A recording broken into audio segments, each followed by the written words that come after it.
Welcome to Wisdom Trek with Gramps. Wisdom is the final frontier in gaining true knowledge. Our mission is to create a legacy of wisdom, to seek out discernment and insights, to boldly grow where few have chosen to grow before. Hello, my friend. This is Gramps. Thanks for coming along on our journey to increase wisdom and create a living legacy. Today is day 1549 of our trek, and it is time for Meditation Monday. Taking time to relax, refocus, and reprioritize our lives is crucial in order to create a living legacy. For you, it may be just a time alone for quiet reflection, or you may utilize some sort of structured meditation practices. In my life, meditation includes reading and reflecting on God's Word and in prayer. It is a time to renew my mind, refocus on what is most important, and making sure that I am nurturing my soul, mind, and body. As you come along with me on our Trek each Meditation Monday, it is my hope and prayer that you too will experience a time of reflection and renewing of your mind. We are continuing our series this week on Meditation Monday as we focus on mastering Bible study through a series of brief insights from the Hebrew scholar Dr. Michael S. Heiser. Our current insights are focusing on the accuracy of interpreting the Bible. Today, let's meditate on Bible study, the details and context of Bible interpretation. Insight number 49. Level of detail is not a key to Bible interpretation. I'll have to explain this one, and it's a pet peeve of mine. The level of detail approach to interpretation is something that careless Bible teachers and even scholars use to justify certain literal interpretations of prophecy, whatever literal means. The more detailed the Old Testament prophecy, so we are told, the more it demands a literal fulfillment in the end times. Really? Let's think about that logic. The more detail in prophecy equals literal interpretation. If so, what does it mean for prophecies that have less detail? Should we presume the fulfillment is non-literal? The truth is that the amount of words or the length of the prophecy is no indication on how it should be interpreted. For example, the prophecy Ezekiel uses 9 chapters, which are chapters 40 through 48, to envision the future, the idealized temple that would replace a recently destroyed Jerusalem temple. The densely detailed description is often used to justify the interpretation that the visions requires literal fulfillment. That Ezekiel's vision is the blueprint for a structure that will someday be built in Jerusalem. Other interpreters point out that the level of detail omits items that are crucial to a functioning temple. The prophecy is almost entirely devoid of height dimensions, an odd omission if these were building plans. Essential furnishings found in the earlier temple and the tabernacle, such as the Ark of the Covenant, the golden lampstands, are missing in Ezekiel's description. There are no lavers for the priests to wash themselves.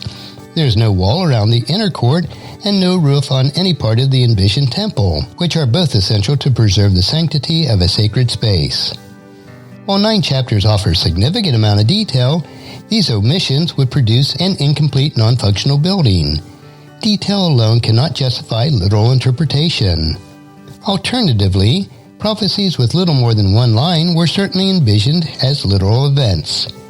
But that often didn't matter. They were still difficult. Even after the resurrection, the disciples had trouble processing what had just happened and what it meant. The risen Lord had to open their minds to understand the Scriptures, Luke chapter 24, verse 45. The Gospels were written in hindsight, and only in hindsight could the disciples discern the importance of the prophecies like Zechariah chapter 9, verse 9. Your king is coming to you, humble and mounted on a donkey, which is found in Matthew chapter 21, verse 5. Or Psalm chapter 41, verse 9, my close friend in whom I trusted, who ate my bread, has lifted his heel against me. And that can be found in John chapter 13, verse 38. Then Psalm 87, verse 2, I will open my mouth in a parable, which is found in Matthew chapter 13, verse 35. The point is the level of detail isn't a method for interpreting Bible prophecy. This is especially true when the New Testament itself gives us an interpretation. At times, these New Testament interpretations defy any sort of literalism. Prophecy gets fulfilled in a variety of ways, but that's for another day. Let's move on to insight number 50. The proper context for interpreting the Bible is the context that produced the Bible. We often hear the mantra, interpret the Bible in context, but what that means can easily be misunderstood. Positively, there is more than one context needs consideration for Bible interpretation, but the negative aspects of context is also essential. By negative, I mean interpreting the Bible through the lens and context alien to the biblical writers. Biblical theology must derive from biblical text. That makes getting the whole context seen right. The context for correctly understanding the Bible is not the early church fathers, the writers like Augustine, Irenaeus, or Tertullian. It's not the Catholic Church, despite the brilliance of the theologians like Aquinas. It is not the Reformation thought, the works of Luther, Calvin, and Zwingli. It is not the Puritans, the Wesley brothers, or the famous Princeton theologians like Warfield, Machen, and Wilson. It is not evangelicalism. The proper context for interpreting the Bible is the context that produced it. Every other context is a foreign context. While this may seem obvious, it is frequently not observed in real life. That is, in authentic Bible interpretation, preaching, and teaching. Filtering the Bible through writers, creeds, and confessions happen every day.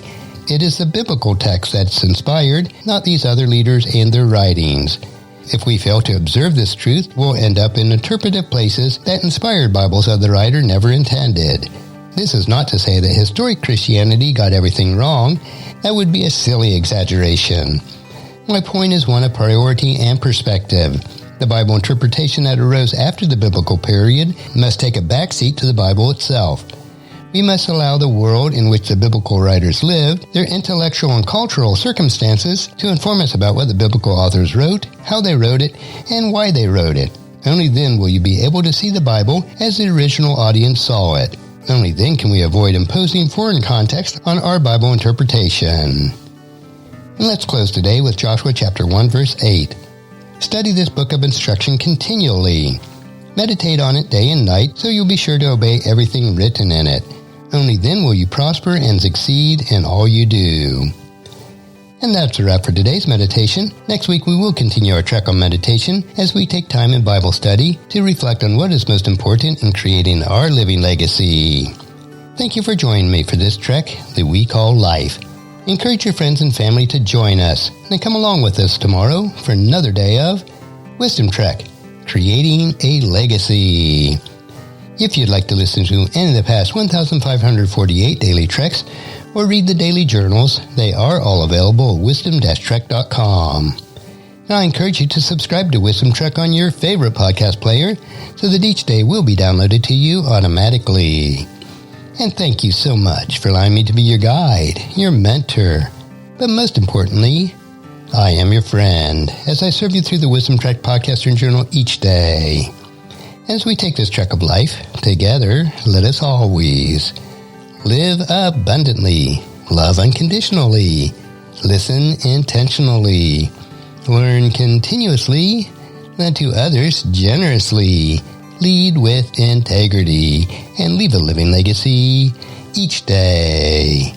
I am Guthrie Chamberlain, reminding you to keep moving forward, enjoy your journey, and create a great day every day.